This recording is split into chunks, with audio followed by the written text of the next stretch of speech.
दोस्तों जिम्बाब्वे की टीम को जीत के लिए आखिरी के 6 गेंदों में चाहिए थे 15 रन और गेंदबाजी कर रहे थे आवेश खान। भारतीय टीम को जीत के लिए चाहिए था 1 विकेट, फिर हुआ चमत्कार। स्वागत है दोस्तों आप सभी का हमारे यूट्यूब चैनल क्रिकेट देखो जी में। आज की इस वीडियो में हम आपको बताने वाले हैं कि भारत और जिम्बाब्वे के बीच खेले गए तीसरे वनडे मुकाबले में रोमांच की सारे हदें पार हो गई। जी हाँ दोस्तों, इस मैच में जिम्बाब्वे की टीम को जीत के लिए आखिरी के 6 गेंदों में 15 रनों की जरूरत थी। गेंदबाजी कर रहे थे आवेश खान और भारतीय टीम को चाहिए था 1 विकेट। फिर क्या कुछ हुआ, अंतिम ओवर का पूरा रोमांच और इस मैच की पूरी हाईलाइट विस्तार से आज हम आपको बताएंगे। लेकिन उससे पहले दोस्तों, अगर आप भी टीम इंडिया के जीत को लेकर खुश हो तो इस वीडियो को एक लाइक जरूर करें और दोस्तों कमेंट करके जरूर बताएं आवेश खान की इस बेहतरीन गेंदबाजी को आप 10 में से कितने नंबर दोगे। तो चलिए दोस्तों बिना वक्त गवाए हम इस वीडियो को शुरू करते हैं। दोस्तों भारत और जिम्बाब्वे के बीच तीसरा वनडे मुकाबला आज 22 अगस्त सोमवार के दिन खेला गया। इस मैच में टीम इंडिया ने टॉस जीतकर पहले बल्लेबाजी करने का फैसला किया और जिम्बाब्वे की टीम को पहले गेंदबाजी करने का न्योता दिया। अब इस मैच की शुरुआत हुई। भारतीय टीम की तरफ से ओपनर बल्लेबाज के रूप में केएल राहुल और शिखर धवन बल्लेबाजी करने के लिए मैदान पर उतरे। अब पहले ही ओवर में शिखर धवन ने 2 शानदार चौके जड़ दिए, लेकिन दूसरी तरफ से केएल राहुल बेहद ही धीमी गति की बल्लेबाजी करते हुए नजर आ रहे थे। जिम्बाब्वे जैसी कमजोर टीम भारतीय टीम के सामने थी, इसके बावजूद भी टीम इंडिया का स्कोर काफी धीमी गति से बढ़ रहा था। हालांकि शिखर धवन ठीक ठाक बल्लेबाजी करते हुए नजर आ रहे थे।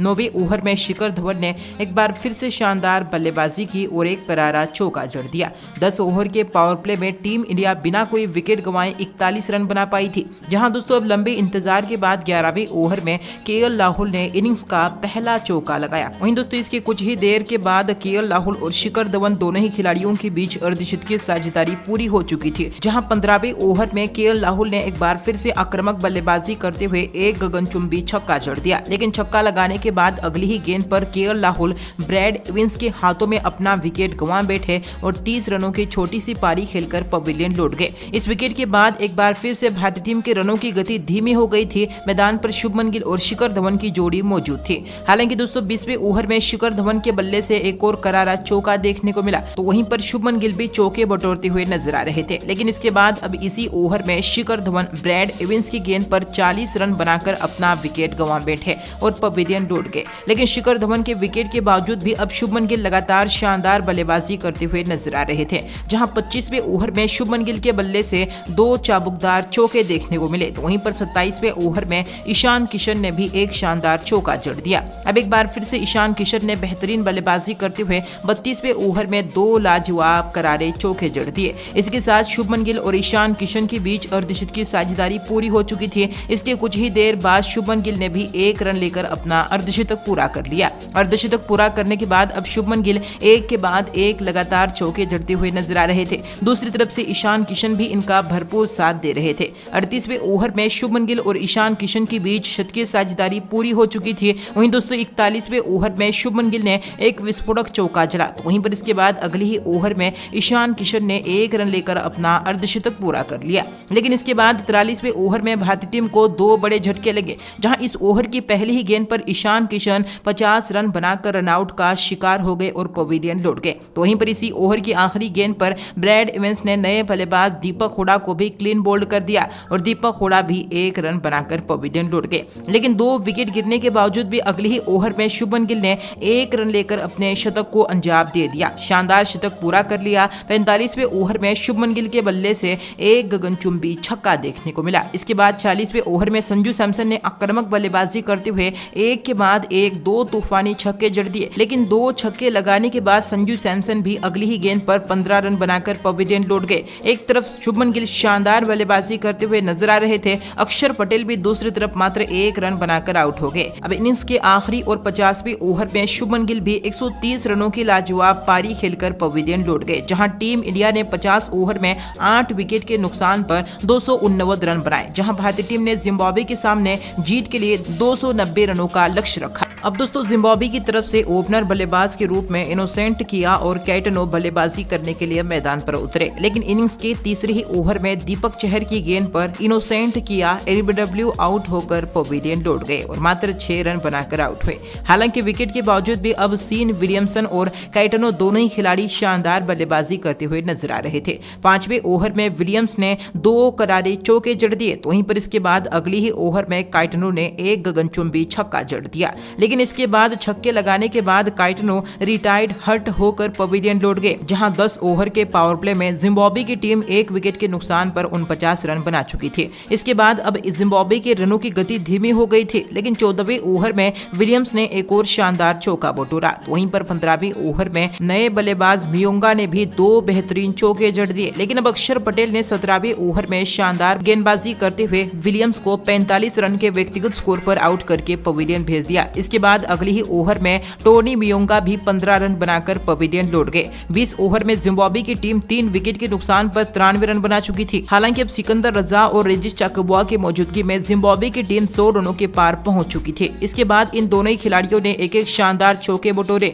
दोनों ही खिलाड़ी अच्छी साझेदारी करते हुए नजर आ रहे थे, परंतु एक बार फिर से 27वें ओवर में अक्षर पटेल ने बेहतरीन गेंदबाजी की और दोस्तों अक्षर पटेल ने कप्तान रेजिस चाकबुआ को 16 रन पर आउट करके पवेलियन भेज दिया। वहीं दोस्तों रिटायर्ड हर्ट बल्लेबाज काइटनो एक बार फिर से बल्लेबाजी करने के लिए मैदान पर उतरे, जहां दोस्तों 28वें ओवर में काइटनो भी 13 रन बनाकर स्टंपिंग का शिकार हो गए और पवेलियन लौट गए। जहां दोस्तों 30 ओवर में जिम्बाब्वे 5 विकेट के नुकसान पर 130 रन बना चुकी थी। जिम्बाब्वे को जीत के लिए आखिरी के 120 गेंदों पर 190 रनों की जरूरत थी। वहीं दोस्तों 31वें ओवर में सिकंदर रजा ने अपनी विस्फोटक बल्लेबाजी का नजारा पेश किया और ओवर में एक गगनचुंबी छक्का और एक बेहतरीन चौका जड़ दिया, लेकिन 33वें ओवर में रेयान बर्ल दीपक चहर की गेंद पर अपना विकेट गंवा बैठे और 8 रन बनाकर पवेलियन लौट गए। परंतु विकेट के बावजूद भी अब नए बल्लेबाज लुक जोंगवे ने 35वें ओवर में एक चौका और एक गगनचुंबी छक्का जड़ दिया, लेकिन अब इसके बाद अगले ही ओवर में लुक जोंगवे कुलदीप यादव के हाथों में अपना विकेट गंवा बैठे और 14 रन बनाकर पवेलियन लौट गए। परंतु इसके कुछ देर बाद सिकंदर रजा ने अपनी तूफानी बल्लेबाजी से बेहतरीन प्रदर्शन किया, जहां दोस्तों 39वें ओवर में 1 रन लेकर उन्होंने अपना अर्धशतक भी पूरा कर लिया। इसके बाद इसी ओवर में सिकंदर रजा ने लगातार 3 चौके जड़ दिए। 40 ओवर में जिम्बाब्वे की टीम 7 विकेट के नुकसान पर 195 रन बना चुकी थी, जहां आखिरी के 60 गेंदों में जिम्बाब्वे की टीम को जीत के लिए 95 रनों की जरूरत थी। सिकंदर रजा बेहतरीन बल्लेबाजी करते हुए जिम्बाब्वे की टीम को जीत के करीब ले जा रहे थे। ऐसे में दोस्तों 41वें ओवर में आवेश खान ने 2 नो बॉल फेंकी। इस ओवर में आवेश खान ने कुल 16 रन लुटा दिए। तो वहीं पर इसके बाद 43वें ओवर में सिकंदर रजा और ब्रैड इवेंस ने मिलकर आवेश खान को 11 रन पीट दिए। इसी के साथ इन दोनों ही खिलाड़ियों की मौजूदगी में अर्धशतकीय साझेदारी पूरी हो चुकी थी। इसी के साथ जिम्बाब्वे की टीम जीत के करीब जाते हुए नजर आ रही थी। आखिरी की 30 गेंदों में जिम्बाब्वे की टीम को जीत के लिए मात्र 52 रनों की जरूरत थी। वहीं दोस्तों 40वें ओवर में सिकंदर रजा ने एक और तूफानी छक्का जड़ दिया। इसके बाद अगली ही ओवर में सिकंदर रजा ने 1 रन लेकर अपने शतक को अंजाम दे दिया। आखिरी की 3 ओवर में जिम्बाब्वे की टीम को जीत के लिए 33 रनों की जरूरत थी। सिकंदर रजा विस्फोटक बल्लेबाजी करते हुए भारतीय फैंस को निराश कर रहे थे। टीम इंडिया की तरफ से 48वां ओवर आवेश खान लेकर आए, जहां इस ओवर में आवेश खान की जमकर पिटाई हुई। इस ओवर में सिकंदर रजा ने एक और गगनचुंबी छक्का जड़ा, तो वहीं पर ब्रैड इवेंस ने भी एक शानदार चौका जड़ा, लेकिन इसके बाद अंतिम गेंद पर ब्रैड इवेंस एलबीडब्ल्यू का शिकार हो गए और 28 रन बनाकर पवेलियन लौट गए। हालांकि विस्फोटक बल्लेबाज सिकंदर रजा अब भी मैदान पर मौजूद थे। अब जिम्बाब्वे की टीम को जीत के लिए आखिरी के 12 गेंदों में 17 रनों की जरूरत थी। इसके बाद 49वां ओवर शार्दुल ठाकुर लेकर आए, जहां शार्दुल ठाकुर ने इस ओवर में मैच का रुख ही पलट कर रख दिया। बेहतरीन गेंदबाजी का नजरा पेश करते हुए सिकंदर रजा को 115 रन के व्यक्तिगत स्कोर पर आउट करके पवेलियन भेज दिया। और दोस्तों अब भारतीय टीम जीत की तरफ अग्रसर होते हुए नजर आ रही थी। शार्दुल ठाकुर ने इस ओवर में 1 विकेट के साथ 2 रन खर्च किए। अब दोस्तों जिम्बाब्वे की टीम को जीत के लिए आखिरी की 6 गेंदों में 15 रनों की जरूरत थी। जहां दोस्तों अब 50वां ओवर आवेश खान लेकर आए, जहां दोस्तों आवेश खान ने पहली गेंद पर कोई भी रन नहीं दिया। इसके अलावा दूसरी गेंद पर आवेश खान ने 1 रन दिया, तो वहीं पर तीसरी गेंद पर आवेश खान ने न्याविचू को क्लीन बोल्ड कर दिया और इसी के साथ भारतीय टीम ने इस मैच को 13 रनों से जीत लिया। दोस्तों ऐसे में आवेश खान और शार्दुल ठाकुर की बेहतरीन गेंदबाजी को आप 10 में से कितने नंबर दोगे, कमेंट करके उसका जवाब जरूर दें। इस वीडियो को एक लाइक जरूर करें, चैनल को सब्सक्राइब जरूर करें। धन्यवाद।